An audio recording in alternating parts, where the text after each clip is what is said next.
बच्चों आज हम लोग ऑप्टिक्स के बारे में सीखेंगे। Optics means related to light. Optics means related to light means ray optics और वेव ऑप्टिक्स। ये ऑप्टिक्स की दो ब्रांचेज हैं, दो शाखाएं हैं जिनके बारे में हम लोग डिटेल सीखेंगे। लाइट आपका एक एनर्जी का टर्म है। Light is a form of energy. Light आपका एक एनर्जी का टर्म ही है। तो light is a form of energy that makes us to see an object reflects the light that falls in it. This reflected light, when received by our eyes, enable us to see. We are able to see through a transparent medium as light is transmitted through it. The speed of light in vacuum is 3 into 10 की power 8 metre per second. Means जो light की जो speed है 3 lakh kilometre पर second, या इसको हम लोग बोलते हैं 3 इंटू 10 की पावर 8 मीटर पर सेकेंड है। ये आपकी लाइट की स्पीड है। तो ऑप्टिक्स जो ब्रांच हम लोग पढ़ रहे हैं, तो it is the branch of science in which we study about light and its property, nature. Optics is classified into two types. Optics को हम लोग दो टाइप्स में डाले हैं। एक फर्स्ट आपका है रे ऑप्टिक्स और सेकंड आपका है wave optics. Ray optics means it deals with the light रे लीनियर प्रोपोगेशन ऑफ लाइट। या लाइट की लीनियर प्रोपोगेशन से आपका रिलेटेड है। लीनियर मीन्स जब लाइट आपकी सीधी चलती है तो उसको हम लोग कहते हैं रे ऑप्टिक्स के अंतर्गत रखते हैं। वही लाइट यदि आपका वेव नेचर में हो तो उसको हम लोग कहते हैं वेव ऑप्टिक्स। जब लाइट को हम लोग लीनियर प्रोपोगेशन कराते हैं, सीधी रेखा में चलाते हैं, तो it deals with the light rays linear propagation of light such as reflection, reflection की घटना, रिफ्रैक्शन, डिस्पर्सन एटसेट्रा। ये सब रे ऑप्टिक्स में हम लोग पढ़ेंगे। वेव ऑप्टिक्स में it deals with the wave nature of light, wave nature of light such as polarization and diffraction. Polarization and diffraction, these two terms derive by the wave optics. अब थोड़ा सा हम लोग लाइट की properties के बारे में जानें, जो कि बहुत ही पेपर में पूछे जाते हैं। लाइट है क्या? तो लाइट तो एक एनर्जी का फॉर्म है और किसी भी ऑब्जेक्ट को देखने के लिए हमारे सुटेबल होता है। Received by our eyes, enable us to see, we are able to see through the transparent medium as light is a transmitted through it. Speed of light हमको मालूम है 3 इंटू 10 की पावर 8 मीटर पर सेकेंड। यहाँ property of light के बारे में हम लोग देखेंगे। प्रॉपर्टी ऑफ लाइट में हम लोग देखेंगे light travels in straight line. पहला इसका प्रॉपर्टी है कि लाइट आपकी एक सीधी रेखा में चलती है, स्ट्रेट लाइन में चलती है। The straight line drawn in the direction of propagation of light is called the ray of light. The straight line drawn in the direction of propagation of light is called the ray of light. Third कह रहा है a bundle of addition light, a bundle of addition light ray is called the beam of light, जिसको हम लोग कहते हैं beam of light. The speed of light in vacuum is 3 into 10 की power 8 metre per second, but it different in different media. आपकी medium, आपका medium change होने से लाइट की स्पीड भी आपकी चेंज हो जाती है। डिपेंड करता है कि लाइट आपकी रेयरर मीडियम में चल रही है या डेंसर मीडियम में चल रही है, उस हिसाब से लाइट आपका चेंज हो जाता है। जैसे यहाँ पे दिखाया गया है speed of light, medium of light. Vacuum में आपका लाइट की स्पीड दिखाया गया है, तो वैक्यूम की जो लाइट स्पीड दिखाया गया है 3 इंटू 10 की पावर 8 मीटर पर सेकेंड है। वाटर के अंदर जो लाइट की स्पीड है वो 2 इंटू 5 इंटू 10 की power 8 metre per second. Very important, क्योंकि इसमें न्यूमेरिकल प्रॉब्लम पूछे जाते हैं लाइट से रिलेटेड। आयल ऑफ तारपीन, तारपीन के तेल में जो स्पीड की है लाइट के 2.04 इंटू 10 की power 8 metre per second. Glass means शीशे में लाइट की जो स्पीड है 2 इंटू 10 की power 8 metre per second. Rock salt, rock salt means 1.96 into 10 की power 8 metre per second. Nylon में आपका 1.96 इंटू 10 की पावर 8 मीटर पर सेकेंड। ये आपको डिफरेंट मीडियम में दिखाया गया लाइट की स्पीड कैसे आपकी चेंज हो रही है। लाइट आपकी डेंसर से रेयर या डेरर से रेयर मीडियम में जब इंटर करती है तो उसमें रिफ्रैक्शन या रिफ्लेक्शन के टर्म आपको यूज किए जाते हैं। The speed of light in vacuum 3 into 10 की power 8 metre per second, but it is different in the different medium. The speed and wavelength of light changes when it travels from one medium to another, but its frequency remains unchanged. Most important term ये आपका जो fifth term है, the speed, the speed and wavelength of light changed, speed भी बदल सकती है, wavelength भी बदल सकता है।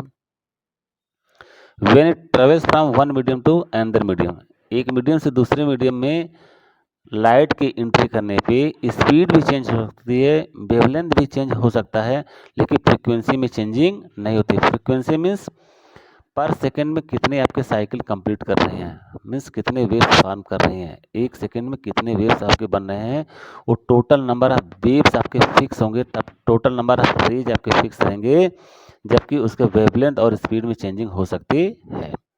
ये आपको बहुत इंपॉर्टेंट बात है, इसको बहुत ध्यान से समझने की जरूरत है। The speed and wavelength of light changes, the speed and wavelength of light changes means speed भी बदल सकती है, वेवलेंथ भी बदल सकता है, लेकिन लाइट की फ्रिक्वेंसी कभी भी नहीं बदलती।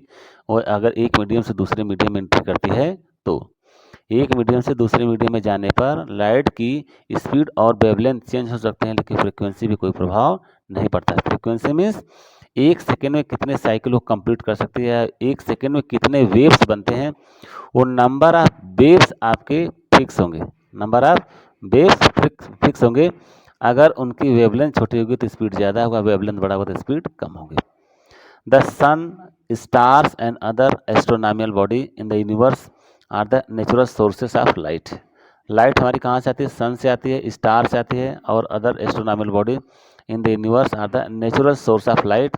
There are some artificial sources of light like electric bulb, electric bulb से भी हमको लाइट मिलती है, बल्ब से भी मिलती है, कैंडल से भी मिलती है, लेकिन ये सब नेचुरल सोर्सेज नहीं है, ये सब आर्टिफिशियल सोर्सेज है।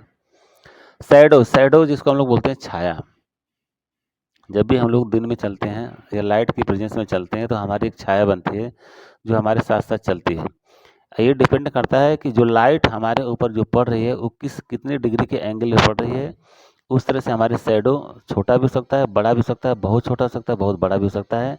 मीन्स सोर्स ऑफ लाइट कहाँ से आपके ऊपर पड़ रही है उस पर डिपेंड करता है कि शैडो कितना बड़ा बनेगा। When an opaque body is placed in front of the source of light like the sun, then behind the opaque body a black or dark region appears which is called the shadow। जो काली जो छाया बनती है, क्योंकि जो आपकी जो shadow बनती है लगभग ब्लैक ही होती है। The formation of shadow depends on the types of sources of light. If the sources of light is point source, then the shadow form is called the umbra, इसको बोलते हैं umbra। most important attention please, the formation of shadow depends on the type of source of light। Light किस source से light आपके ऊपर पड़ रही है, ऑब्जेक्ट के ऊपर पड़ रही है, उस हिसाब से आपकी जो शैडो बनती है। If the source of light is point sources, point source में किसी छोटे सोर्स से लाइट आ रही है तो जो शैडो जो बनेगा उसको हम लोग बोलते हैं umbra. While the extended source of light is called the penumbra, penumbra इसको बोलते हैं penumbra. Umbra and penumbra, these two terms.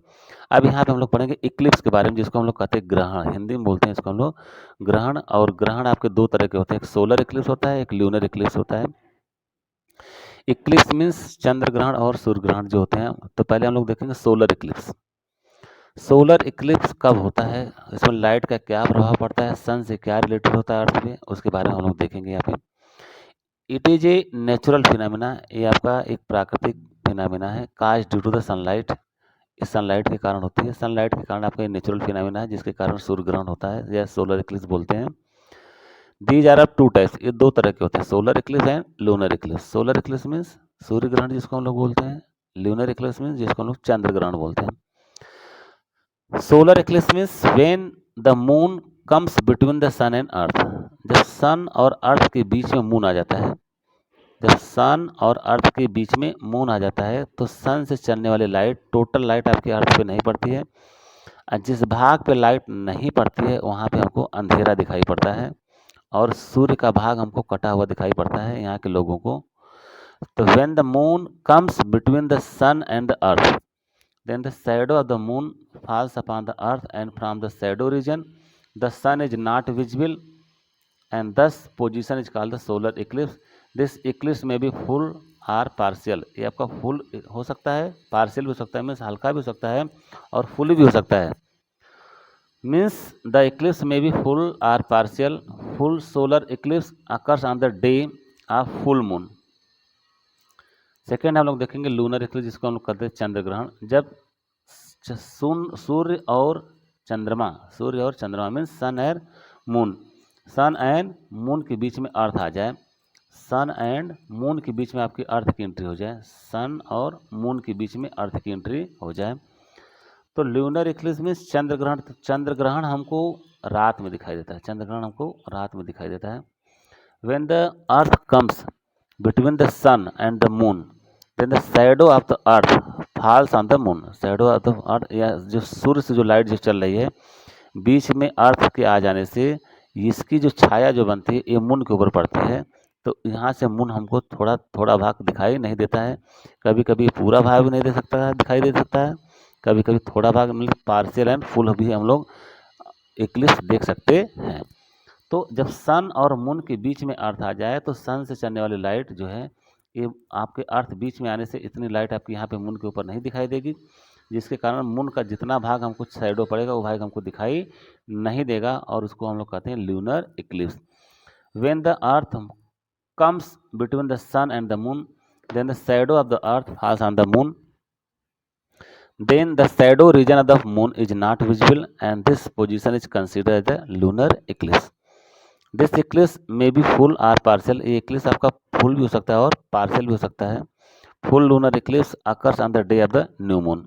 ये कब होता है? न्यू मून डे में, न्यू मून डे में फुल इक्लिप्स आपका लूनर इक्लिप्स आपका होता है। Eclipse do not occur each and every month. Eclipse do not occur each and every month, ये हर महीने नहीं आता है। Eclipse do not occur each and every month because equatorial orbital of the earth makes an angle of 5 degree to 7 degree, 5 degree to 7 degree with the axial axis of the moon.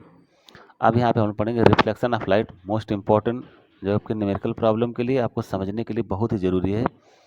Reflection of light means light का परावर्तन, किसी surface से light को टकराने के पश्चात तो light कैसे एमिट होती है, कैसे किस रास्ते से जाती है, इसी को हम लोग कहते हैं रिफ्लेक्शन ऑफ लाइट।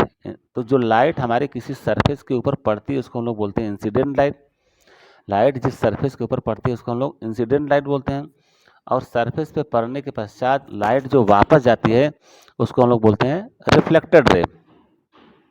तो दो टर्म हमारे हो गए, एक इंसिडेंट रे के एक रिफ्लेक्टेड रे हो गए। एक पॉइंट ऑफ इंसिडेंस यहाँ पे दिखाया गया है। अब पॉइंट ऑफ इंसिडेंस में ये इंसिडेंट मीन्स लाइट यहाँ से आ रही है, इंसिडेंट रे है। ये पॉइंट ऑफ इंसिडेंस यहाँ पे टकराई लाइट और यहाँ से लाइट क्या होगी वापस जा रही है, ये रिफ्लेक्टेड रे आपकी रिफ्लेक्टेड रे। जो लाइट हमारे सरफेस पे जिस एंगल पे आ रहे हैं उसको हम लोग बोलते हैं इंसिडेंट एंगल है, ये आपका इंसिडेंट एंगल है। अब यहाँ पे बीच में हमने नॉर्मल एक काल्पनिक रेखा खींचा है, ये इमेजिनरी लाइन है नॉर्मल, इसी से हमको इंसिडेंट और रिफ्लेक्टेड रे के बारे में पता चलेगा। तो लाइट हमारे जिस एंगल पे किसी प्लेन से टकरा रही है, जिस एंगल से लाइट हमारी आ रही है प्लेन के ऊपर टकरा रही है, उस एंगल को हम लोग बोलते हैं इंसिडेंट एंगल है या एंगल ऑफ इंसिडेंस। और जिस एंगल पर लाइट हमारे रिफ्लेक्ट होकर वापस जा रही है उसको हम लोग बोलते हैं reflected ray. The law of reflection light में the incident ray, the reflected ray and the normal to the reflecting surface at the point of incident all lie in the same plane. Most important term आपके है, जो incident light, reflected light और normal, ये तीनों आपके एक ही plane में होने चाहिए, ये टर्म एंड कंडीशन है। इंसिडेंट रेज, रिफ्लेक्टेड रे और इसके बीच में जो काल्पनिक रेखा नॉर्मल आपकी खींची गई है, ये तीनों आपके एक ही प्लेन में एग्जिस्ट करना चाहिए। सेकंड क्या कह रहा है, angle of incidence is always equal to the angle of reflection. Most important term, जिस एंगल पर लाइट आएगी और सरफेस से टकराने के पश्चात उसी एंगल पे वापस जाएगी। बहुत अच्छी बात, means angle of incidence is always equal to the angle of reflection. जितना एंगल आपका इंसिडेंट का होगा उतना ही एंगल आपका रिफ्लेक्शन का होगा। Silver metal is one of the best reflector of light. Silver का जो मेटल होता है सबसे अच्छे लाइट को रिफ्लेक्ट करता है, मतलब जितना लाइट आता है लगभग सब को वापस कर देता है। Law of reflection apply to all kinds of the reflecting surface. ये जो हमारा जो लॉ अभी हम लोगों ने देखा, ये सभी तरह के सरफेस पे है जो रिफ्लेक्टिंग सरफेस आपके काम करते हैं। मिरर, यहाँ पे हम लोग पढ़ेंगे मिरर के बारे में। तो मिरर हम लोग देखते हैं, mirror is a polish surface like glass. इस शीशे की तरह होती है जो कि पॉलिश होती है, एक तरफ पॉलिश होती है एक तरफ पॉलिश नहीं होती है। Mirror is a polish surface like glass which reflects almost all the light that is incident on it. Types of mirror, there are two types of the mirror, there two types. पहले आपका plane mirror है, जिसको हम लोग शीशा बोलते हैं, उसके पीछे हम लोग लाल रंग से पॉलिश किया जाता है, कभी आप लोग देखे होंगे। If the reflecting surface of the mirror is plane, reflecting surface जो हमारा क्या हो, प्लेन है। कभी हम लोग धूप में शीशे को चमकाते हैं तो लाइट हमारी क्या होती है, बहुत तगड़ी लाइट जाती है, मीन्स जितना लाइट सन की लाइट आती है उतना ही लाइट वहाँ से लगभग रिफ्लेक्शन में दिखती है। इस लाइट का एक्सपेरिमेंट हम लोग अपने बल्ब के लाइट में भी कर सकते हैं, हाइलोजन की लाइट में, कहीं भी खुली लाइट में इसको हम लोग प्रयोग कर सकते हैं। तो मेनली सनलाइट में हम लोग देखते हैं कि जो शीशे को हम लोग देखते हैं, जो उसको चमकाते हैं उसमें से लाइट आपकी रिफ्लेक्ट होकर बाहर जाती है, सरफेस से आपको दिखती है। If the reflecting surface of a mirror is plane then the mirror is called the plane mirror. Image form by the plane mirror is always virtual. जितना भी इससे इमेज बनता है वो क्या होता है, वर्चुअल होता है, इरेक्ट होता है, and equal in size of the object. जितना ऑब्जेक्ट की साइज होती है वही इक्वल साइज का ऑब्जेक्ट का साइज वहाँ पे बनता है। Image form by the plane mirror है द फॉलोइंग प्रॉपर्टी, और इनकी प्रॉपर्टी क्या है, it is always virtual and erect. ये हमेशा वर्चुअल और इरेक्ट होता है। ध्यान दीजिए, प्लेन मिरर की कंडीशन है, इनसे बनने वाले जो लाइट का जो ऑब्जेक्ट जो लाइट बनता है, इससे जो फोकस बनती है जहाँ पे बनता है, it is always virtual and erect. ये हमेशा वर्चुअल और इरेक्ट होता है। The size of image is equal to the size of the object. जो साइज आपके ऑब्जेक्ट की होगी वही साइज आपकी वहाँ पे बनेगी। जो साइज आपकी आप रखेंगे जिस पे आपको एक्सपेरिमेंट कराना है वही साइज आपके ऑब्जेक्ट की बनेगी। The size of the image, जो इमेज जो फॉर्म होगा वो आपकी जो साइज होगी वो हमेशा क्या ऑब्जेक्ट साइज की बराबर होगी। मीन्स इमेज और ऑब्जेक्ट दोनों की साइज क्या होगी, इक्वल होगी। The image form is far behind the mirror as the object is in front of it. The image form it, जो इसका जो इमेज है, जो इसका image, the image form is far behind the mirror as the object is in front of it. अगला property हम लोग देखेंगे, fourth property, linear magnification. Magnification means कितना उसको हम लोग मैग्नीफाइड कर सकते हैं, कितना लार्ज कर सकते हैं। तो linear magnification produce by the plane mirror is 1। जो प्लेन मिरर का जो मैग्नीफिकेशन है, जिसको लार्ज करने का तरीका है या छोटा करने का तरीका है, वो कितना है, 1 है। मीन्स ऑब्जेक्ट की शेप या साइज को हम लोग बड़ा या छोटा नहीं कर सकते। इंपॉर्टेंट पॉइंट है ये, आपके कंपटीशन में भी पूछे जाते हैं कि linear magnification produce by the plane mirror कितना होना चाहिए, 1 होता है। हाल में इसका 1 होता है। The minimum size of the mirror required to see the full image of the object या observer is half the height of the observer. यहाँ पे कह रहा है किसी भी ऑब्जर्वर को अपना पूरा फोटो देखने के लिए उसके जो मिरर हो, जो प्लेन मिरर हो, उसकी लंबाई ऑब्जर्वर की लंबाई का आधी होनी चाहिए। उसी में आपका पूरा आपका चित्र देख सकते हैं। यदि आपको अपना पूरा इमेज देखना है तो आपके शीशे की लंबाई कम से कम आपकी लंबाई की आधी होनी चाहिए। यदि आधी से कम है तो आपका पूरा इमेज नहीं दिखेगा। हो सकता है पैर का भाग या सर का भाग उसमें दिखाई नहीं देगा। टोटल इमेज आपको देखने के लिए जो मिरर होगा, जो प्लेन मिरर होगा, उसकी जो लेंथ होनी चाहिए, जो ऑब्जर्वर की पूरा टोटल लेंथ का कम से कम हाफ होना चाहिए।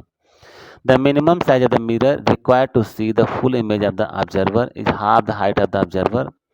If the plane mirror is rotated in the angle of the incident by the angle theta then the reflected ray rotate by 2 theta. Most important, यदि हम लोग प्लेन मिरर को थीटा डिग्री से rotate करते हैं तो रिफ्लेक्टेड रे कितने से आपका रोटेट करेगा, 2 थीटा, मीन्स डबल हो जाएगा। थीटा का 2 थीटा, 30 का 60, 40 का 80, 90 का 180। ये रिफ्लेक्शन की टर्म है। अगली प्रॉपर्टी क्या है, focal length of a plane mirror is infinity. जो फोकल लेंथ होती है क्या होती है, infinity, that is power is 0। If the object is displaced by distance a towards और away from the mirror then it image will be displayed by the distance a towards the away from the mirror. ये अगला जो term है, जो आपका 8 term है, most important, ये numerical के लिए बहुत पूछे जाते हैं। इसको थोड़ा सा ध्यान देने की जरूरत है। ये आपका छोटा सा फार्मूला है लेकिन इससे डरने की जरूरत नहीं है। When two plane mirrors are facing each other, दो प्लेन मिरर को हम लोग एक दूसरे को फेसिंग करते हैं, an angle of theta and object is placed between them then number of image is given by, तब उसमें कितने इमेज आपके फॉर्म होंगे, तो n equal to 360 upon theta minus 1। यहाँ दिया गया ये फार्मूला मैं तब अप्लाई करूँगा जब 360 अपॉन थीटा की वैल्यू इवन नंबर हो। मीन्स 360 अपॉन थीटा आपका 2 हो, 4 हो, 6 हो, 8 हो, इस तरह के टर्म में आते हैं तो हम लोग फार्मूला क्या लगाएंगे, 360 upon theta minus 1। Means even are the object lies symmetrically, तो उसमें आपका ऑब्जेक्ट क्या होगा, सिमेट्रिकली होगा। Number of image is given by n equal to 360 upon theta. 360 upon theta केवल फार्मूला हम लोग कब यूज करेंगे, जब 360 upon theta is odd number means 1 3 5 इस तरह के नंबर आते हैं तो हम लोग टोटल नंबर ऑफ इमेज कितना लिखेंगे 360 अपॉन थीटा। और ऑब्जेक्ट लाइज उसमें क्या हो जाएगा एसिमेट्रिकली मीन्स उसका क्या होगा एसिमेट्रिक होगा, उसमें सिमेट्रिसिटी आपकी हट जाएगी।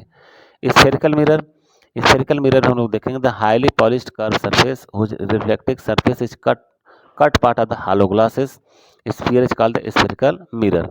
There are two types of the spherical mirror, एक कॉनकेव मिरर है and convex mirror.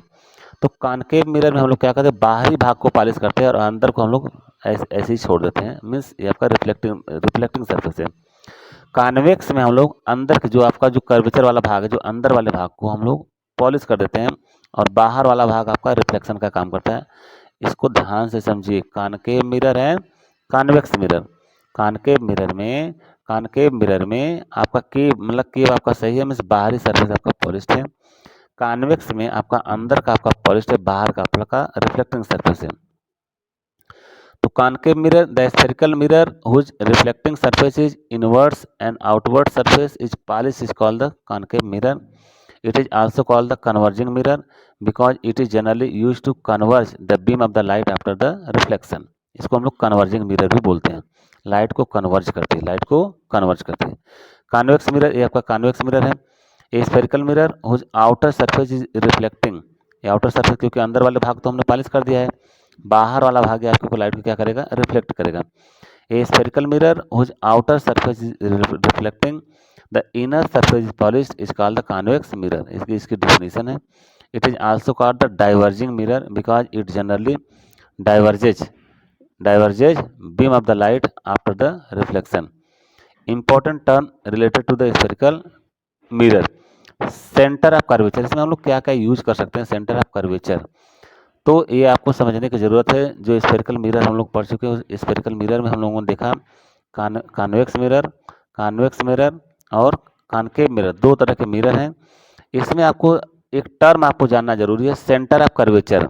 Centre of curvature आपको समझना जरूरी है कि ये जो स्फेरिकल पार्ट हैं ये किसी न किसी स्फीयर किसी न किसी सेंटर का रेडियस रहा होगा, किसी न किसी रेडियस से कटे होंगे। अगर ये रेडियस से कटते हैं तो इसके हम लोग कोई ना कोई इसका कर्वेचर होगा, मतलब सेंटर होगा। देखिए यहाँ पे सेंटर होगा, तो अगर इस सेंटर के देखिए इस रेडियस में यहाँ पे लाइट खींचता हूँ तो ये जो आपका जो पिक्चर जो बनेगा वो आपका स्फीयर बनेगा। ये हम लोग सर्कल से इसको समझ सकते हैं। तो ये जो रेडियस है, जो रेडियस हमारा है, तो ये कहीं ना कहीं एक एक्सिस होगा और इस एक्सिस में सेंटर होगा और उस सेंटर पार्ट को हम लोग काट कर लाए हैं, तो उसी को हम लोग बोलते हैं centre of curvature. See the centre of curvature the centre of the sphere of which the mirror is A part is called the centre of curvature of the mirror. तो कहीं ना कहीं किसी न किसी सेंटर से तो कट के आया है, क्योंकि ये स्फेरिकल पार्ट है, कहीं ना किसी एक स्फीयर से या कहीं ना कहीं एक सर्कुलर पार्ट से हम लोग काट करके लाए हैं, तो उसका कहीं ना कहीं तो सेंटर रहा होगा, उसी को हम लोग कहते हैं सेंटर ऑफ कर्वेचर। उस सेंटर को हम लोग यदि प्रिंसिपल एक्सिस से विड्रा करते हैं तो वो आपके प्लेन को, वो आपके मिरर को कहीं ना कहीं प्रिंसिपल एक्सिस द्वारा कट करती है और उसको हम लोग बोलते हैं principal axis. Centre of curvature से अगर हम लोग लाइन ड्रा करके सीधी रेखा तक आगे बढ़ाते हैं तो उसको हम लोग बोलते हैं प्रिंसिपल एक्सिस। तो centre of curvature the centre of sphere of which the mirror is A part is called the centre of curvature of the mirror.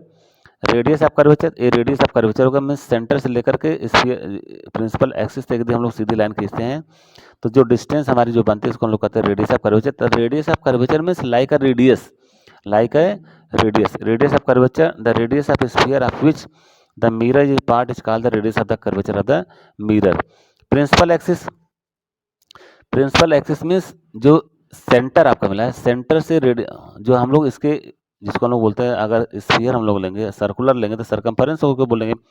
Centre से सरकमफेरेंस को मिलाते हुए यदि लाइन को हम लोग आगे तक लेके जाते हैं तो उसको हम लोग बोलते हैं principal axis. The straight line joining the pole and the centre of curvature of the mirror and extends on both the side is called the principal axis of the mirror. Principal axis को हम लोग यहाँ पे देख सकते हैं। जैसे suppose करिए हम लोगों ने एक मिरर बनाया है, इस मिरर में हम लोगों ने ये दिखाया है, तो ये आपका जो मिरर है, इस मिरर को एक किसी न किसी स्फीयर किसी न किसी सर्कुलर पार्ट से कट गया है। और यदि इस लाइट को मैं यहाँ बिल्कुल इसके बीच से लेकर के जाता हूँ तो जिस लाइट पे यहाँ पे कट करता है इसको हम लोग बोलते हैं पोल, ये आपका पोल हो गया। और ये जो पार्ट कट के जहाँ से आया है किसी न किसी स्फीयर का किसी न किसी की सर्कल से कट के आया है, तो किसी न किसी, अगर सपोज करो यहाँ पे मैं इसका सेंटर, तो सेंटर ऑफ कर्वेचर हो जाएगा, इसको हम लोग बोलते हैं सेंटर ऑफ कर्वेचर। इसको हम लोग सी से दिखाते हैं, सेंटर ऑफ कर्वेचर से। रेडियस ऑफ कर्वेचर में सी से जो पी की जो डिस्टेंस होगी इसी को हम लोग बोलते हैं रेडियस ऑफ कर्वेचर। ये आपका रेडियस ऑफ कर्वेचर होगा, बिल्कुल सिंपल सी बात है। और जो एक्सिस यहाँ से डायरेक्टली लाइट यहाँ से यहाँ जो जा रही है इसी को हम लोग बोलते हैं प्रिंसिपल एक्सिस। और ये आपके मिरर को जिस पॉइंट पे टच करते हैं, जिस पॉइंट पे काटती है प्रिंसिपल एक्सिस, इसी को हम लोग बोलते हैं पोल, इसी को हम लोग बोलते हैं पोल। तो centre of curvature means the centre of sphere of which the mirror is A part is called the centre of curvature of the mirror. Radius of curvature means the radius of the sphere of which the mirror is A part of is called the radius of the curvature of the mirror. ये आपका total जो line यहाँ से यहाँ तक जो जा रही है that is your principal axis. The straight line joining the pole and the centre of curvature of the mirror and extended to both the sides of the principal axis is called the mirror. Pole means the central position of the reflecting surface of the mirror is called the pole of the mirror. ये आपका pole of the mirror हो गया। अब हम लोग पढ़ेंगे aperture. Aperture means the diameter of the reflecting surface of A sphere. The diameter of the reflecting surface of the sphere mirror is called the aperture. Means इसका ये aperture total जो distance है अपर्चर हो। ये आपका mirror जो छोटा भी हो सकता है, बड़ा भी हो सकता है, बहुत लार्ज भी हो सकता है, इसको हम लोग बोलते हैं aperture. Focal plane the plane perpendicular the principal axis and passing through the principal focus of the mirror is called the focal plane of the mirror. अब यहाँ पे हम लोग देखेंगे फोकल लेंथ क्या होती है। फोकल लेंथ के बारे में हम लोग सीखेंगे। फोकल लेंथ मीन्स पहले हम लोग देखते हैं focal plane. Focal plane the plane perpendicular to the principal axis and passing through the principal focus of the mirror is called the focal plane of the mirror. अब यहाँ पे हम लोग देखते हैं फोकल लेंथ। इसकी फोकल लेंथ ये देखिए आपका ये अपर्चर है। अपर्चर को थोड़ा ध्यान समझिए। यहाँ पे टोटल दिया गया है, ये आपका जो लेंस है जो आपको मिरर दिखाया गया है, यहाँ से M1 से जो M2 तक की जो डिस्टेंस है इसी को हम लोग बोलते हैं अपर्चर। ये आपका छोटा भी हो सकता है, बड़ा भी हो सकता है। तो M1 से M2 तक के डिस्टेंस को हम लोग बोलते हैं अपर्चर।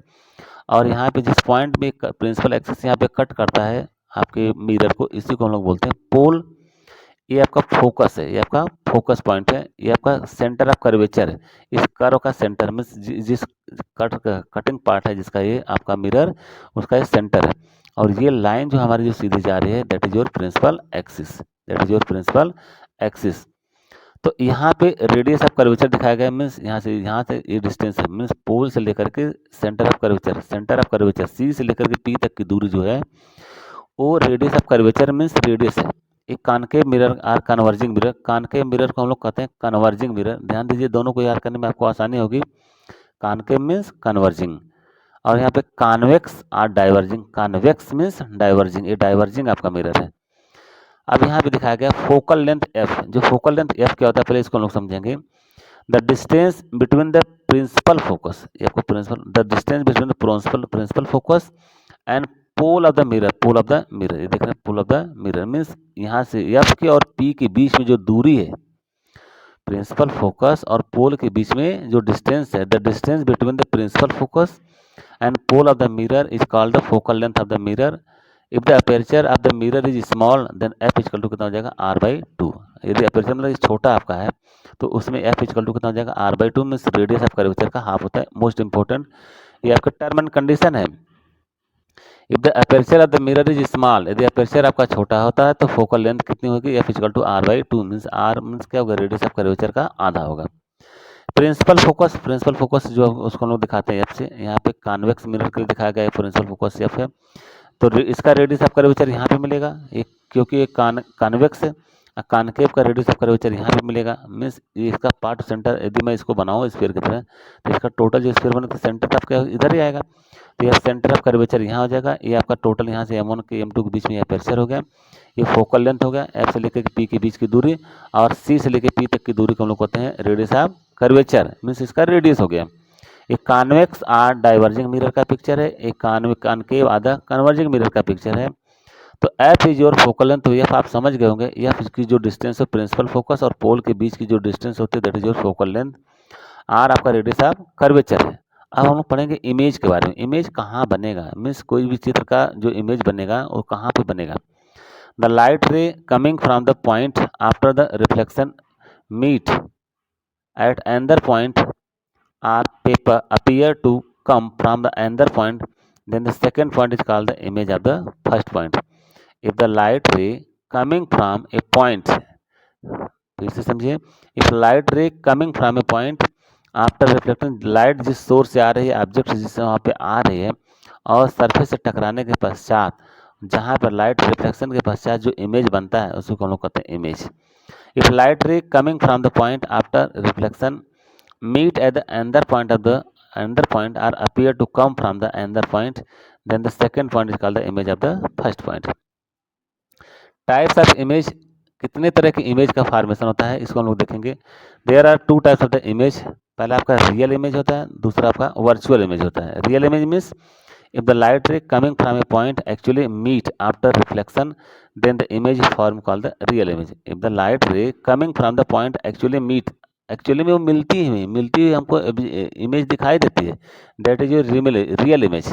अगर वो मिलती हुई नहीं दिखाई जाएंगे तो कहाँ पे चले जाएंगे, वर्चुअल पे मीन्स इनफाइनाइट हो जा सकती है. If the light ray coming from the point actually meet after the reflection, then the image formed called the real image. A real image is inverted. Inverted means उल्टा, and can be appeared on the screen, और उसको screen पे देखा जा सकता है. Similarly, virtual image, if the light ray coming from the point after the reflection does not meet actually but appears to come from the another point, then the, यहाँ पे appearing दिख रहा है, मिल नहीं रहे, मीट नहीं कर रहे हैं, केवल appear हो रहा है, महसूस हो रहा है, but appear to come from the another point, ये महसूस हो रहा है कि वहाँ से आ रहे हैं लेकिन कहीं मीट नहीं कर रहे हैं. Then the image form called the virtual image. If half of the mirror is covered, then image form is complete. ध्यान दीजिए, मोस्ट इंपॉर्टेंट टर्म है, मोस्ट इंपॉर्टेंट दोनों टर्म है आपके, ध्यान दीजिए इसको. If half of the mirror is covered, यदि मिरर के आधे पार्ट को हम लोग कवर कर देते हैं, then image form is complete but its intensity reduces, उसकी इंटेंसिटी आपकी रिड्यूस हो जाती है, because less amount of light is reflected from the mirror, क्योंकि वो लाइट की जो रिफ्लेक्शन होगा क्या होगा, कम होगा, क्योंकि आधा पार्ट आपने कवर कर दिया है, तो इंटेंसिटी उसकी क्या हो जाएगी, डिक्रीज कर जाएगी. Similarly, the origin of multiple image is the multiple reflection of light between the front and the back surface of the glass. At the front surface of the glass, light is partially reflected and partially refracted. The refracted light get reflected and the back surface, then multiple reflection follow within the thickness of the glass, which is responsible for the multiple image. Everyday science में हम लोग देखेंगे most important term, an object becomes visible only when light ray from the object reaches to our eyes. An object becomes visible, कोई भी object हमको visible दिखाई कब देगा, कोई भी चीज़ हमको दिखाई कब देगी, when light ray from the object, when the light ray from the object reaches to our eye, reaches to our eye, हमारे आँख के ऊपर पड़ती है तभी वो ऑब्जेक्ट हमको दिखाई देता है. Since the surface of mirror are shiny, surface of mirror is shiny, वो चमकीला होता है, so the light gets reflected back to us and enter our eyes. That's why we become able to see our image in the mirror. Image formation by the spherical mirror, most important term आपका है. Image formed by the concave and convex mirror is shown separately. Image formation by the concave mirror, the table given, अभी हमको table दिखाई देगा. The table given below illustrate the ray of the diagram along with the position and the nature of the image formed by concave mirror for the various position of the object. अलग अलग position में हम लोग object को रखते हैं तो कहाँ कहाँ हमारा फोकस बनेगा. ये टेबल आपका मोस्ट इंपॉर्टेंट है, इसको यदि आप समझ जाएंगे तो इस पर न्यूमेरिकल प्रॉब्लम भी कर लेंगे और लाइट के बारे में आपको अच्छी तरह जानकारी मिल जाएगी. अगर ये समझ में नहीं आता तो फिर आपको थोड़ा प्रॉब्लम हो सकती है, इसलिए इसको समझने की कोशिश करिए. बहुत ही सिंपल लैंग्वेज इसको बताने की हम कोशिश करेंगे, आप पूरी बात को समझ जाएंगे. चूँकि केमिस्ट्री का एक चैनल है, इसलिए मैं फिजिक्स का बहुत ही अनुरोध बच्चों को डाल रहा हूँ, इसलिए इसको आप थोड़ा ध्यान दीजिएगा. केमिस्ट्री इन स्पेस एक चैनल है जिसमें मैं ऑप्टिक्स डाल रहा हूँ, क्योंकि बच्चों का अनुरोध है सर फिजिक्स का कुछ टॉपिक इस पर डालिए जो ऑप्टिक्स से रिलेटेड हो, तो ऑप्टिक्स चैप्टर इस पर हमने डाल दिया है. इसको बहुत ध्यान समझिए. Formation of image by the concave mirror, concave mirror से कैसे इमेज फॉर्म होते हैं for the different position of the object. अब यहाँ पे देखते हैं कि ऑब्जेक्ट की पोजीशन, जो ऑब्जेक्ट आप रखते हो कहाँ कहाँ रखते हो, जहाँ पे ऑब्जेक्ट हम लोग रखेंगे उस तरह से आपके पोजीशन का फॉर्मेशन होगा. पोजीशन ऑफ ऑब्जेक्ट, यहाँ पे पोजीशन ऑफ ऑब्जेक्ट मीन्स यहाँ पे इनफाइनाइट पे रखा है, मोस्ट इंपॉर्टेंट, इसको ध्यान समझिए आप लोग. Position of object infinite, infinite का मतलब सेंटर ऑफ कर्वेचर के पीछे जो भी आपका ऑब्जेक्ट रखा जाता है उसको हम लोग इन्फिनिटी बोलते हैं। अटेंशन प्लीज, सावधान। Centre of curvature, centre of curvature आप समझ चुके हैं। सेंटर ऑफ कर्वेचर के पीछे कोई भी ऑब्जेक्ट रखता था उसको हम लोग इन्फिनिटी मान लेते हैं। तो यहाँ पे ए बी, यहाँ पे आपको पिक्चर दिखाया गया है, यहाँ पे हेड है, इसका टेल है, ए बी आपका ऑब्जेक्ट है। यहाँ पे आपको कान के मिरर के सामने रखा गया है। यहाँ पे जो लाइट इससे चलेगी, लाइट आपके देखो यहाँ पे फ्रंट पे चल रही है या बैक से चल रही है, दोनों लाइट जाएगी, इसके फ्रंट से भी जाएगी, इसके मीन्स टेल से भी जाएगी, हेड से भी लाइट जाएगी। और ये लाइट हमारी कहाँ जा रही है? प्रिंसिपल एक्सिस के पैरेलल जा रही है। ये जो प्रिंसिपल एक्सिस है इसके पैरेलल हमारी जा रही है और रेडियस ऑफ कर्वेचर के पीछे आपका ऑब्जेक्ट रखा गया है, इसलिए इसको हम लोग बोलते हैं infinity.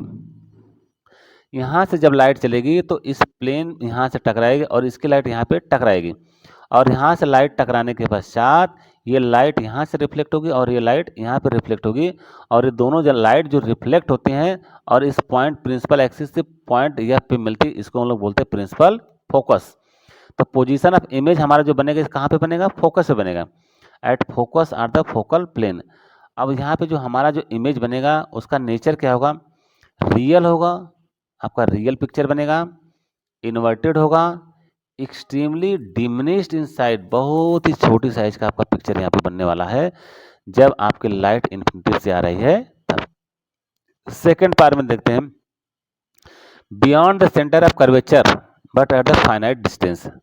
Beyond the centre of the curvature but at the finite distance. Centre of curvature से तो हम लोग थोड़ा सा दूरी पे ले रहे हैं लेकिन उसकी दूरी आपकी लिमिटेड है, तो लिमिटेड दूरी से यहाँ तो आपको इन्फिनिटी से ले रहे थे, प्रिंसिपल एक्सिस के नीचे भी इमेज था, ऊपर भी था, इन्फिनिटी से आपकी लाइट आ रही थी।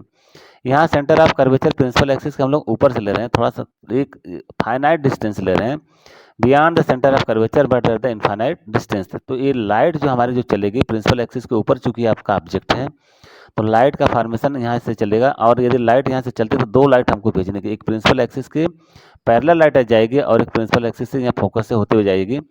तो लाइट यदि प्रिंसिपल एक्सिस के पैरेलल जो जा रही है ये लाइट आपके मिरर से यहाँ टकराएगी और इससे कहाँ पे मिलेगी? फोकस में मिलेगी।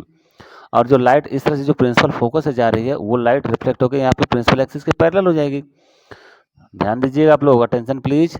जो लाइट प्रिंसिपल एक्सिस के पैरेलल जा रही है वो लाइट रिफ्लेक्ट होकर प्रिंसिपल फोकस में मिलेगी और जो लाइट फोकस से होकर जा रही है वो लाइट रिफ्लेक्शन होने के पश्चात प्रिंसिपल एक्सिस के पैरेलल हो जाएगी।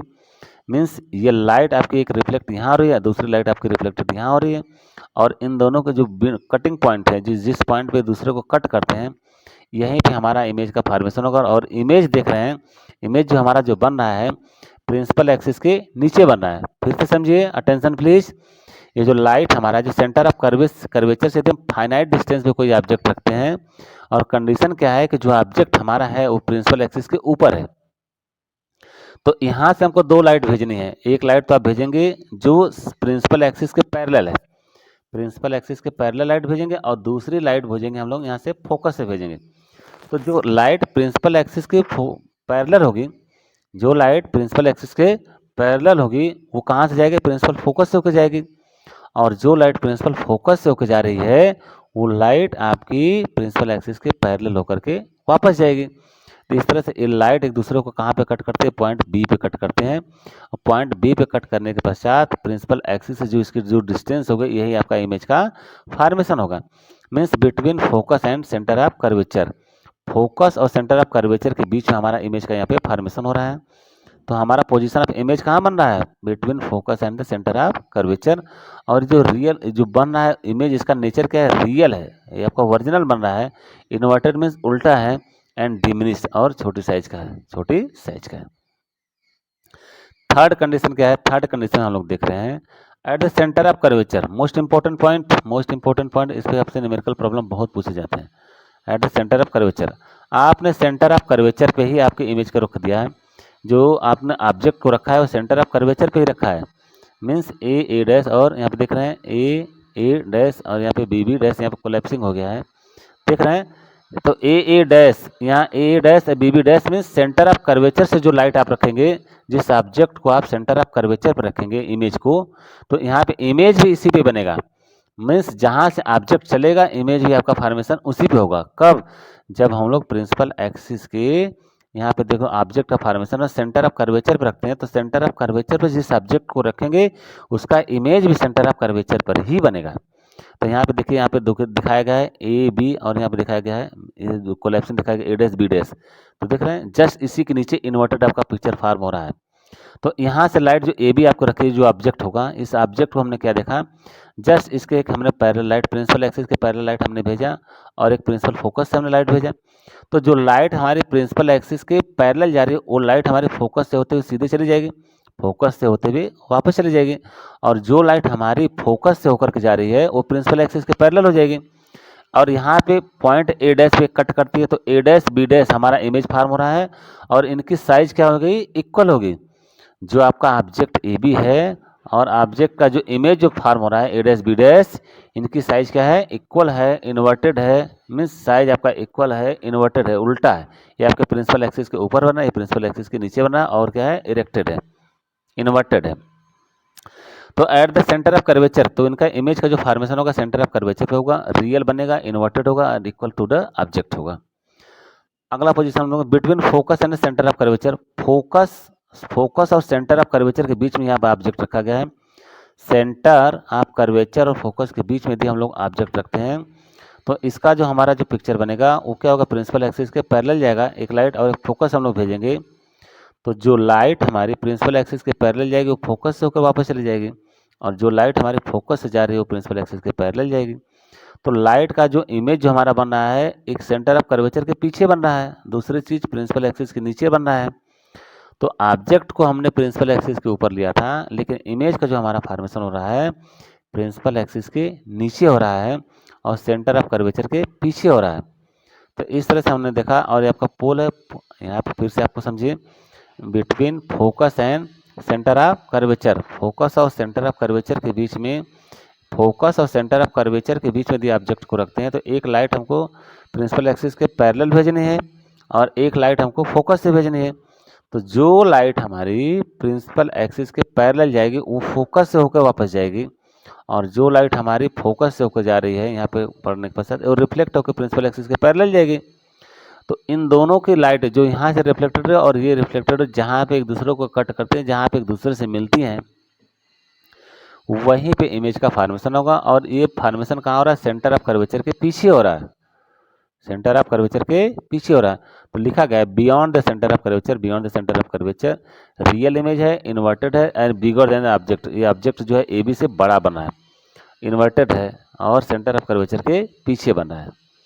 Similarly at the focus, important point, attention please, at the focus, focus पर भी यदि हम लोग ऑब्जेक्ट रख दें तो क्या होगा। तो अलग अलग कंडीशन हम लोग देख रहे हैं, कभी सेंटर ऑफ कर्वेचर से आप इनफाइनाइट डिस्टेंस पे, कभी सेंटर ऑफ कर्वेचर से फाइनाइट डिस्टेंस पे, कभी आप देख रहे हैं सेंटर ऑफ कर्वेचर पे ही ऑब्जेक्ट रख रहे हैं, कभी फोकस और सेंटर ऑफ कर्वेचर के बीच में रख रहे हैं, और अब हम कहाँ पर रख रहे हैं, फोकस पर ही ऑब्जेक्ट को रख रहे हैं, फोकस पॉइंट पे ही हम लोग ऑब्जेक्ट को रख रहे हैं। तो इस कंडीशन में ये जो ऑब्जेक्ट आपका ए बी है, यहाँ से लाइट आप पैरेलल भेजेंगे, पैरेलल प्रिंसिपल एक्सिस भेजेंगे, तो ये लाइट रिफ्लेक्टेड होकर देख रहे हैं यहाँ जा रही है, देख रहे हैं ये लाइट का ऑब्जेक्शन हो रहा है, और ये लाइट देख रहे हैं ये तो हमारा जो इमेज का फॉर्मेशन हो जाएगा कहाँ होगा, इन्फिनिटी, इन्फिनिटी मीन्स ये दोनों लाइनें आपके पैरेलल जा रहे हैं, दोनों लाइट आपकी पैरेलल जा रहे हैं, और दोनों लाइट के पैरेलल जाने का मतलब कि हमारा जो लाइट का जो इमेज है वो इनफाइनाइट भी बनेगा, एट इनफाइनाइट। तो आपका जो नेचर ऑफ द साइज क्या होगा, रियल होगा, इन्वर्टेड होगा, एंड एक्सट्रीमली मैग्नीफाइड, बहुत बड़ा magnified. Between the pole and focus, अब हम लोग ऑब्जेक्ट कहाँ रखेंगे, पोल और फोकस के बीच में रखेंगे। जितना टर्म, जितनी पॉसिबिलिटी है, सारे पॉसिबिलिटी सारे टर्म पे रखते हुए यहाँ पे हम लोग इमेज का फॉर्मेशन करा रहे हैं कि ऑब्जेक्ट को हम लोग किस पोजीशन पे कहाँ रखें तो हमारा किस तरह का इमेज का फॉर्मेशन होगा। यहाँ पे पोल और फोकस के बीच में यदि हम लोग ऑब्जेक्ट को फिट करते हैं तो क्या बनता है, तो लाइट एक आपकी प्रिंसिपल एक्सिस के पैरेलल यहाँ पे भेजते हैं। तो इस तरह से हमारा जो लाइट का जो इमेज का जो फॉर्मेशन होता है, ये देखिए आपका लाइट रिफ्लेक्टेड है, ये इमेज यहाँ पे आपका बन रहा है, और बिहाइंड द मिरर, मिरर के पीछे बन रहा है। यहाँ पे आपकी पोजीशन ऑफ इमेज क्या है, बिहाइंड द मिरर, और क्या वर्चुअल है, इरेक्ट है, एंड मैग्नीफाइड है। तो ये टोटल पिक्चर हमने देखा, total formation of image by concave mirror for the different position of the object, different position of object के लिए हमने देखा। Image formation by the convex mirror, convex mirror से कैसे इमेज का फॉर्मेशन होता है इसके बारे में हम लोग देखेंगे। For studying the image formed by the convex mirror, there are the two position of the object. Firstly, when the object is at infinite, and the second position is the when the object is at the finite distance from the mirror. The table given below illustrates the ray of the diagram along with the position and nature of the image formed by the convex mirror for the above two position of the object. क्योंकि एक ही video में या इसका एक ही दो part में हम सारे वीडियो को कवर करने का कोशिश करेंगे, क्योंकि केमिस्ट्री के चैनल में फिजिक्स का टॉपिक है जिसको जल्दी से समाप्त करने की कोशिश की जाएगी सिंपल लैंग्वेज में, इजी लैंग्वेज में, ताकि आपकी पूरी तरह से टोटल समझ में आ जाए। तो यहाँ पे हम लोग देखते हैं formation of image by the convex mirror, formation of image by the convex mirror. तो कॉन्वेक्स मिरर से हमारा कैसा इमेज का फॉर्मेशन होता है इसके बारे में हम लोग देखेंगे। तो यहाँ पे दिखाया गया है ये position of the object, position of the object है, ये रे आपका डायग्राम है, पोजीशन ऑफ द इमेज है, नेचर ऑफ द साइज। ये आपको देखिए रे डायग्राम हमने देखा, ये आपका अंदर वाला भाग क्या है, देखिए अंदर वाला भाग आपका पॉलिश है, बाहरी भाग आपका शाइनी है। तो यहाँ पे हमने ऑब्जेक्ट रखा है और ऑब्जेक्ट को हमने कहाँ रखा है कि इनफाइनाइट पे रखा है। इनफाइनाइट से जो लाइट आ रही है प्रिंसिपल एक्सिस के पैरेलल दोनों लाइट आ रही है, देख रहे हैं प्रिंसिपल एक्सिस के पैरेलल दोनों लाइटें जा रही हैं और यहाँ से रिफ्लेक्ट होकर सीधे रिफ्लेक्ट होकर इसी डायरेक्शन में जाएंगे और इसका भी रिफ्लेक्शन इसी डायरेक्शन में होगा। और यहाँ पे मिल नहीं रही है, हमको मिलती हुई प्रतीक हो रहे हैं, मीन्स हमको मिला रहे हैं डॉटेड लाइन से। ये आपका फोकस हो गया, जिस पॉइंट में रिफ्लेक्शन के पश्चात मिलती है उसी को हम लोग फोकस बोलते हैं। चूँकि इसका सेंटर ऑफ कर्वेचर इस साइड होगा तो पोजीशन क्या होगा, at the principal focus. Position क्या होगी, प्रिंसिपल फोकस से बनेगा। नेचर ऑफ द लाइट क्या होगा, वर्चुअल होगा, इरेक्ट होगा एंड एक्सट्रीमली डिमिनिश्ड होगा। अब हम लोग करेंगे ऑब्जेक्ट को हम लोग कहाँ रखेंगे, between infinity and pole, infinity और पोल के बीच में रखेंगे, दैट इज इनफाइनाइट डिस्टेंस। और कहाँ पे रखेंगे, फाइनाइट डिस्टेंस। तो ये पोल और देखो यहाँ पे देखा है बिटवीन इन्फिनिटी एंड द पोल, पोल और इन्फिनिटी के बीच में हम लोग रख रहे हैं, मतलब फाइनाइट डिस्टेंस पे, इनफाइनाइट डिस्टेंस में नहीं, फाइनाइट डिस्टेंस पे रख रहे हैं ऑब्जेक्ट को। तो यहाँ से हमारी जो लाइट जलेगी देख रहे हैं यहाँ सीधे जा रही है, कहाँ पे, यहाँ पे, और यहाँ से रिफ्लेक्ट होकर यहाँ जा रही है। और जो लाइट हमारे सेंटर ऑफ कर्वेचर से यहाँ जा रही है वो आपकी इसी पे रिफ्लेक्ट होती हुई दिख रही है। तो इस तरह से हमारा जो पोजीशन ऑफ इमेज क्या होगा, between the principal focus and the pole के बीच में बनेगा। वर्चुअल, इरेक्ट एंड डिमिनिश्ड आपका nature of the size of the image होगा। यूजेज ऑफ मिरर, अब हम लोग पढ़ेंगे मिरर का यूज कहाँ कहाँ पे किया जाता है। Uses of mirror can be explain the different way. Use of the plane mirror, plane mirror आज commonly use to the looking the glass between the reflection that forms the image is always erect, laterally inverted, but they are always virtual. Used in making the periscope which is used in the submarine, submarine periscope को बनाने के इसका use किया जाता है। Used at blind turns of the some busy roads to see the vehicle coming from the other side. They are used to make kaleidoscope, a toy which produced with a beautiful pattern from the colored paper, piece of the glass or small colored beads. Uses of the concave mirror, concave mirror का हम लोग use कहाँ करते हैं, concave mirror are commonly use in torches, torch जो हम लोग जलाते हैं उसमें कॉनकेव मिरर का यूज करते हैं। Search light and vehicle headlights to get powerful parallel beam of the light. Concave mirror are use to the shaving mirror to see the larger image of the face. Dentist use concave mirror to see the large image of the large concave mirror are used to concentrate sunlight to produce heat in the solar furnaces.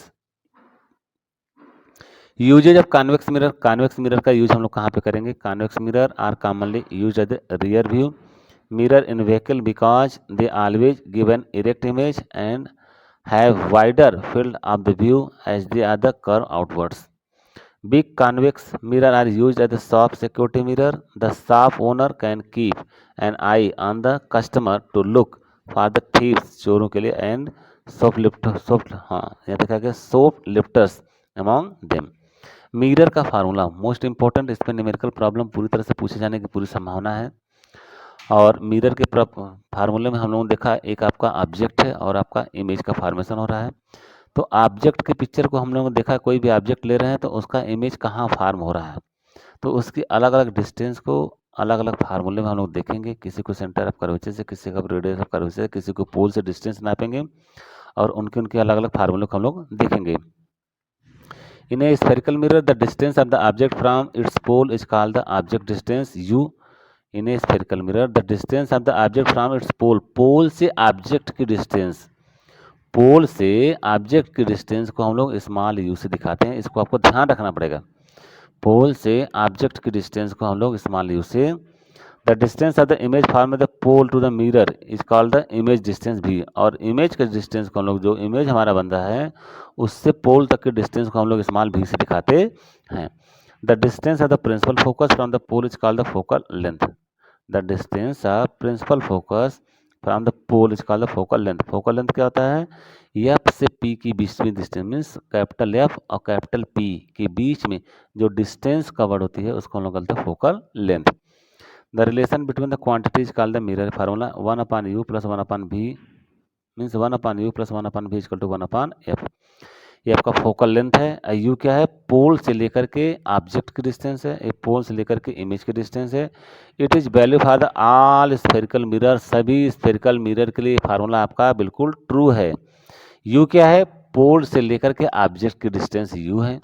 भी क्या है? पोल से लेकर के image की distance भी है। F क्या आपका फोकल लेंथ है, मीन्स प्रिंसिपल फोकस और पोल के बीच में जो डिस्टेंस है that is your focal length. इस फोकल लेंथ को हम लोग कहते हैं एफ से, और ऑब्जेक्ट की डिस्टेंस हम लोग दिखाते हैं यू से, और इमेज की डिस्टेंस को हम लोग दिखाते हैं भी से। अगला टर्म हम देख रहे हैं linear magnification.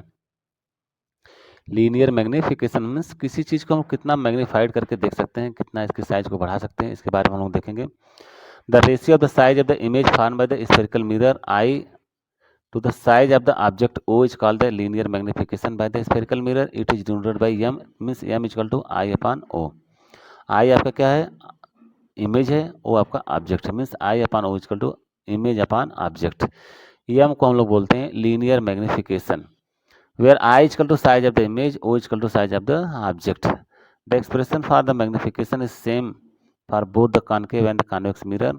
When m is greater than 1, image is formed in large, and when m is less than 1, image formed diminished.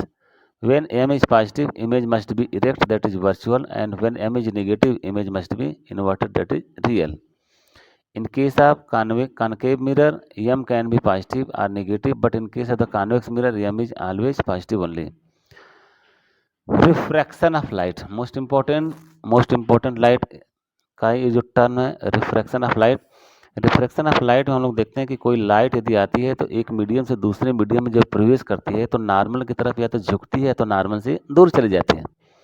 Light जब एक मीडियम से मीन्स रेयरर टू डेंसर और डेंसर टू रेयरर, लाइट जब एक medium से दूसरे medium में entry करती है तो वो नॉर्मल में से आपका जो काल्पनिक लाइन है, जो इमेजिनरी लाइन है, या तो नॉर्मल की तरफ झुकती है या तो नॉर्मल से दूर चली जाती है। इसी को हम लोग कहते हैं रिफ्रैक्शन ऑफ लाइट। तो इस पिक्चर में आपको दिखाया गया है, ये आपका एक प्लेन सरफेस है और ये आपका नॉर्मल पॉइंट है। ये इंसिडेंट रे है, इंसिडेंट रे यहाँ पे आ रही है, और यहाँ पे बताया भी गया है कि आपका रेयरर मीडियम है और आपका डेंसर मीडियम है।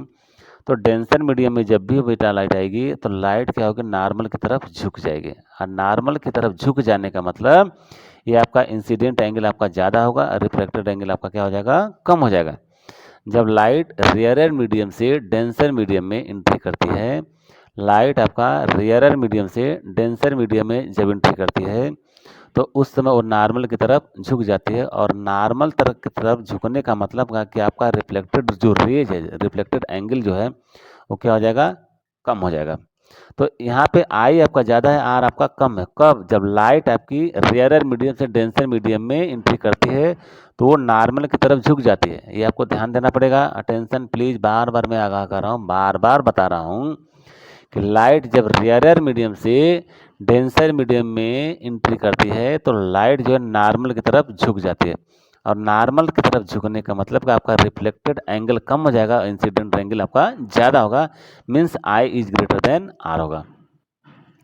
सेकेंड केस में हम लोग देखते हैं इंसिडेंट रे और रेयरर में लाइट आपकी जो आ रही है वो आपकी डेंसर मीडियम या ऊपर वाला डेंसर मीडियम दिखाया गया, नीचे आपका रेयरर मीडियम। लाइट आपकी जो आ रही है और डेंसर मीडियम से रेयरर मीडियम में एंट्री कर रही है, और इस केस में रेयरर मीडियम में एंट्री करने से लाइट हमारी जो है वो नॉर्मल से दूर चली जाती है, नॉर्मल से दूर चले जाने का मतलब आपका एंगल आपका बढ़ जाएगा, मीन्स आर की वैल्यू ज़्यादा हो जाएगी और आई की वैल्यू कम हो जाएगी। तो इंसिडेंट रे यहाँ पे आ रही है और यहाँ पे डेंसर मीडियम से राइट आपकी रेयर मीडियम में जा रही है। Reflected ray means I is less than R, आपका रिफ्लेक्टेड रे की वैल्यू आपकी ज़्यादा हो जाएगी, ये एंगल आपका ज़्यादा हो जाएगा और इंसिडेंट एंगल आपका कम हो जाएगा। Here I is equal to angle of incidence, R is equal to angle of reflection. A medium in which the speed of light is more is known as the optically rarer medium. A medium in which speed of light is more, जहाँ पे light की speed ज़्यादा होती है, is known as optically rare medium. And the medium in which the speed of light is lesser is known as optically denser medium. उसमें उसको बोलते हैं डेंसर मीडियम, जहाँ पे लाइट की स्पीड कम हो जाए उसको ऑप्टिकली डेंसर मीडियम कहते हैं। The medium in which the speed of light is more, जहाँ पे लाइट की स्पीड बढ़ जाए उसको ऑप्टिकली रेयर मीडियम कहते हैं। ऑप्टिकली रेयर मीडियम में लाइट की स्पीड ज़्यादा होती है और ऑप्टिकली डेंसर मीडियम में लाइट की स्पीड कम होती है। कहाँ जब रिफ्रैक्शन, क्या कारण है कि रिफ्रैक्शन होता है? कारण speed of light is different in different medium, it is lesser in denser medium and greater in the rare medium. हमको पहले भी मालूम है कि जो लाइट की जो स्पीड है डेंसर मीडियम में कम होती है, रेयर मीडियम में ज़्यादा होती है। So when light enters a denser medium, जब लाइट आपके डेंसर मीडियम में एंट्री करती है its speed reduces and it bends towards the normal, and when it enters rare medium its speed increases and bends away from the normal. तो light आपकी जब rarer से डेंसर में आती है, रेयरर से डेंसर में आती है तो नॉर्मल की तरफ झुक जाती है, और जब डेंसर से रेयरर में आते हैं तो नॉर्मल से दूर चली जाती है। एवरीडे साइंस में देखें, the bottom of the tank of the pond containing water appears to be raised due to refraction of the light which takes place when light ray pass from the pool of water into air. The latest appear raised when viewed through the glass slab placed over the document because the reflection of light. A pencil partially immersed in water, जब इस pencil को मैं जो लिया हूँ इसको मैं पानी के अंदर, किसी ग्लास के पानी के अंदर, भरे हुए ग्लास के अंदर यदि मैं इमर्ज करता हूँ, इसको डालता हूँ, तो पेंसिल हमको टिल्टेड दिखाई देती है, मीन्स झुकी हुई, मीन्स टेढ़ी दिखाई देती है due to refraction of light. ये लाइट आपकी टिल्टेड दिखती है। The pencil partially immersed in water appears to be broken because of the refraction of the light coming from the different parts of the pencil that is under water. A lemon kept in water in a glass tumbler appears to be bigger than its actual size when viewed from the sides. The refractive index, most important, the ratio of speed of light in vacuum to the speed of light in any medium. Vacuum और किसी medium की light में जो ratio होता है उसे कौन कहते हैं? Refractive index. It's called the refractive index of the medium. The refractive index of the medium relative to another medium is known as their relative refractive index of the given pair of the medium. Snell's law, most important, very important, attention please. Snell's law यहाँ पूछ रहा है, Snell's law है क्या? तो दो law यहाँ पे स्नेल्स ने दिया है। पहला लॉ क्या कह रहा है? The incident ray, the reflected ray and the normal at the point of incident all three line in the same plane. आने वाली लाइट और जाने वाली light means incident light, reflected ray and normal, ये तीनों आपके एक प्लेन में होने चाहिए। The ratio of the sine, हमारे जो ट्रिग्नोमेट्रिक के जो टर्म है sine, cos, tan, sec, cosec और कॉट, तो यहाँ पे हम लोग साइन का यूज कर रहे हैं, sine. The ratio of the sine of the angle of incident to the sine of the refraction remains constant for the pair of the medium, means sin I upon sin r is equal to constant, इसको कहते हैं 1 mu 2, means light आपकी एक medium से दूसरे medium में entry कर रही है। This law is also called the Snell's law. The constant 1 mu 2 is known as the relative refractive index, इसको हम बोलते हैं रिलेटिव रिफ्रैक्टिव इंडेक्स।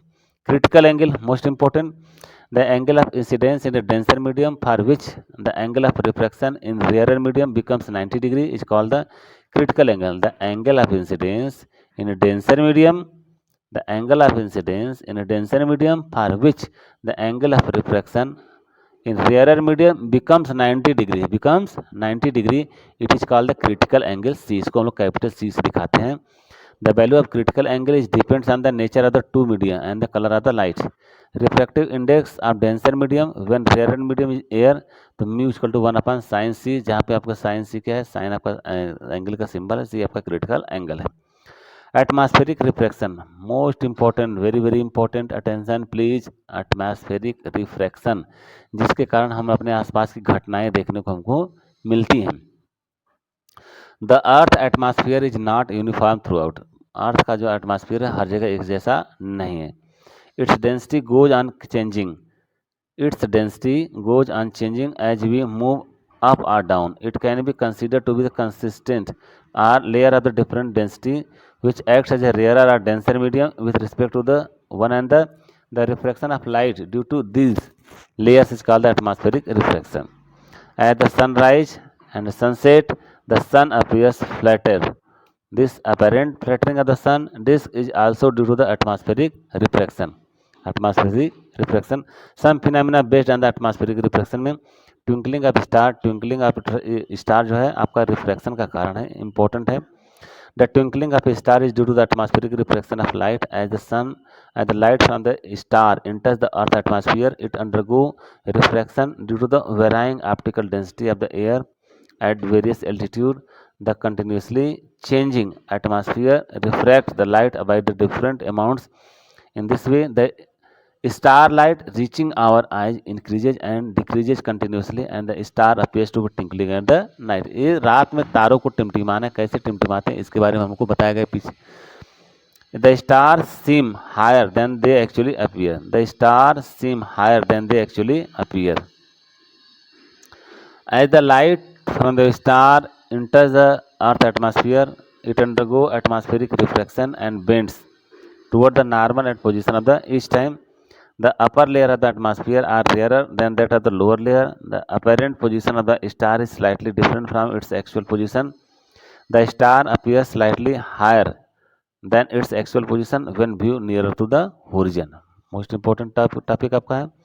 अब यहाँ पे advance sunrise and delayed sunset, इसके बारे में हम लोग नेक्स्ट वीडियो में देखेंगे। और नेक्स्ट वीडियो में scattering of light, why is the colour of the sky is blue, colour of the sun and sunshine of the sunset, total internal reflection के बारे में पढ़ेंगे, TIR total internal reflection, practical application of the total internal reflection, optical fibre जानेंगे, uses of the optical fibre, mirage जिसको लोग कहते हैं मरीचिका, मरीचिका बोलते हैं, मीन्स रेगिस्तान में बालू के सरफेस पे हमको पानी होने का जो भ्रम होता है कि तालाब है, पोखरा है, मिरेज, डायमंड्स के बारे में पढ़ेंगे हम लोग। उसके बाद image form by the lenses, फिर यहाँ पे लेंस के बारे में हम लोग पढ़ेंगे, formation of the image by the concave mirror, lens formula पढ़ेंगे, linear magnification, behaviour of lens in liquid, prism के बारे में करेंगे, dispersion of the white light by the glass prism, causes of dispersion, rainbow, optical instrument, camera, F number of the camera, microscope, simple microscope के बारे में पढ़ेंगे, magnifying power के बारे में पढ़ेंगे, compound microscope, magnifying power, telescope, astronomical telescope, magnifying power, resolving power of the optical instrument, resolving power of the microscope, resolving power of the telescope, interference of the light. ये सारे term आपके next video में आपको यहाँ पे include किए जाएंगे और इससे रिलेटेड क्वेश्चन भी आपको कराए जाएंगे। Diffraction of light, application of diffraction of the light, Doppler effect, uses of the Doppler effect in light, polarisation, polaroids, uses of plane polarise light and the polaroids, इसके बारे में हम लोग नेक्स्ट वीडियो में देखेंगे। तब तक के लिए बहुत बहुत धन्यवाद। Please like, share and subscribe. Thank you very much.